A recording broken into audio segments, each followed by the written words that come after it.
সোমবার বীজপুর বিধানসভা কেন্দ্রের হালিশহর পুরসভার ২ নম্বর ওয়ার্ডের দলীয় কর্মীদের সঙ্গে বৈঠক করেন শিলিগুড়ির বিজেপি বিধায়ক শঙ্কর ঘোষ। তারপর তিনি ওখান থেকে হালিশহর নিগমানন্দের আশ্রমে আসেন। সংবাদ মাধ্যমের মুখোমুখি হয়ে তিনি বলেন, এ রাজ্যের মুখ্যমন্ত্রীর পরিবারের মেয়েরা সুরক্ষিত নয়, তাই মুখ্যমন্ত্রীর পরিবারের মেয়েদের এই মুখ্যমন্ত্রীর বিরুদ্ধে রাস্তায় নামা উচিত।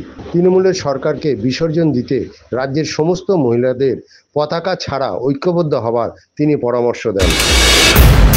মানুষকেই করতে হবে।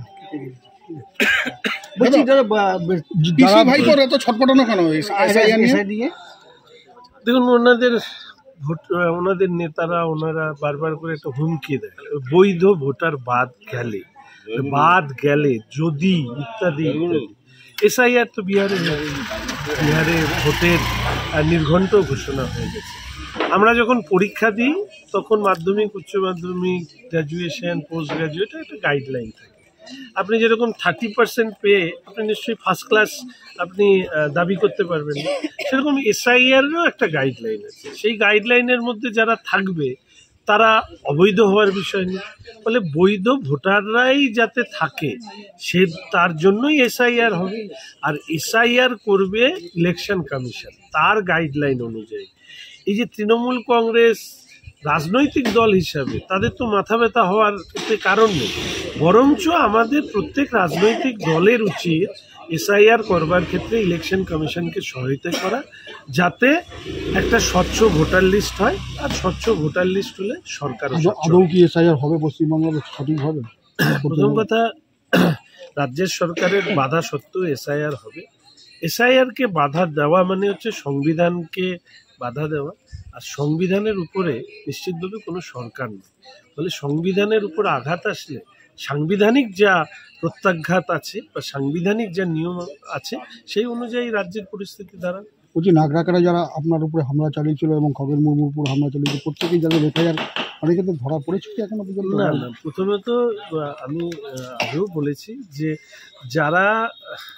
যে পুলিশ যখন আমাদের হামলা হচ্ছে তখন দেখে পালিয়ে যায়নি, মানে ছেড়ে চলে গেছিল।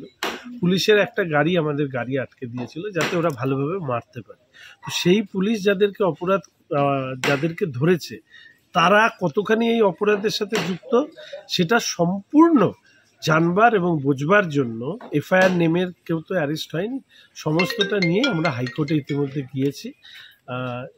এর মধ্যেই ডেট আছে, শুনানি হবে। এইটুকু শুধু আপনাদেরকে বলতে পারি, আপনাদের মাধ্যমে যারা এই কাজ করেছেন তাদের উদ্দেশ্যে এই বার্তা দিয়ে রাখি যে গর্তে লুকিয়ে থাকলেও আপনাদেরকে টেনে বের করতে হবে। দেবু টুডু বলছেন যে সাধারণ মানুষের বহিঃপ্রকাশ, দেখুন আমাদের বহিঃপ্রকাশ, আমাদের মুখ্যমন্ত্রী মাঝে মাঝে রাকেশ রোশনকেও চাপে পাঠায়। তো ফলে স্বাভাবিকভাবে ওনাদের দলের নেতারা কি বললো এতে তো যায় আসে না। ওনারা আমি দেখবেন যে প্রথম যে ভিডিওটি করেছিলাম বা লাইভ করেছিলাম সেখানে বলেছিলাম যে দিদির সৈনিক দিদির ভাই বলে মেরেছে। আমি শুধু এইটুকু প্রশ্ন করেছিলাম যে কার্নিভালে নাচ করা কি উত্তরবঙ্গের মানুষের প্রাণের থেকেও বেশি গুরুত্বপূর্ণ? এই কারণে তো মেরেছে। ফলে এই ক্ষোভের বহিঃপ্রকাশ যদি হয় তাহলে ভবিষ্যতে তৃণমূল কংগ্রেস যারা 26,000-এর বেশি চাকরি খেয়েছে, 22 লক্ষ যুবককে প্রতারিত করেছে, কামদুনি থেকে শুরু করে এই লাস্ট রাজগঞ্জ অব্দি যে ঘটনাগুলো ঘটিয়েছে, তাহলে সেই ক্ষোভের বহিঃপ্রকাশ সরকার পাল্টালে কি হবে ওই টুডু সাহেব নিশ্চয়ই বুঝতে পারছেন। মহিলারা বেরোবে না, বিবৃতি দেওয়ার পরেও আবার ঢোক গিয়েছে।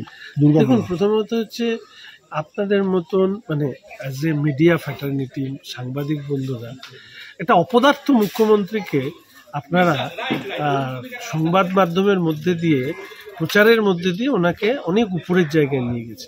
আচ্ছা বলুন তো, উনি বলেছেন 12:30টার সময় ওই মেয়েটি বেরিয়েছে, সিসিটিভি ফুটেজ বলছে সেটা 8টা 8:30টার সময়।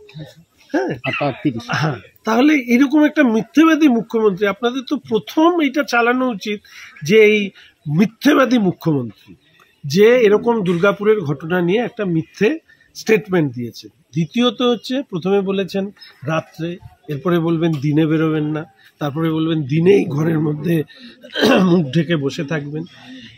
এটা বুঝতে হবে সিস্টেম কোলাপস করলে এই ধরনের ঘটনা ঘটে। এই রাজ্যে আরজি করকে নিয়ে আমার ধারণা 14ই আগস্ট রাত জাগো বা কর্মসূচি হয়েছে। রাত্রি দখল কর্মসূচি, রাত দখলের কর্মসূচি মহিলারা করেছেন। আমি দুটো আহ্বান রাখতে চাই। এক, মুখ্যমন্ত্রীর পরিবারের মেয়েরাও কি নিরাপদ বা সুরক্ষিত এই রাজ্যে? আমি মনে করি না। ফলে মুখ্যমন্ত্রী পরিবারের মহিলাদেরও এই মুখ্যমন্ত্রীর বিরুদ্ধে রাস্তায় নামা উচিত। দুই, রাজ্যের সমস্ত মহিলাদের পতাকা ছাড়া, পতাকা নিয়ে যে যেভাবে পারুন, এই মুখ্যমন্ত্রীকে বিসর্জনের জন্য যদি সবাই প্রস্তুত না হই, তাহলে আমাদের রাজনীতির ঝান্ডা বাদ দিয়েও কোনো পরিবারের মেয়েরা এই রাজ্যে সুরক্ষিত। শুভেন্দু অধিকারী বলছেন যে উত্তরপ্রদেশের মডেল দরকার। উত্তরপ্রদেশ মডেল দরকার। প্রথম কথা হচ্ছে, উনি আমার নেতা, বিরোধী দলনেতা, মুখ্যমন্ত্রীকে হারিয়েছেন। ওনার বক্তব্যের আমি প্রতিক্রিয়া দিই না। শুধু এইটুকু বলে রাখবো, যে ভাষায় বোঝে সেই ভাষায় তাদেরকে বোঝানো। Thank you.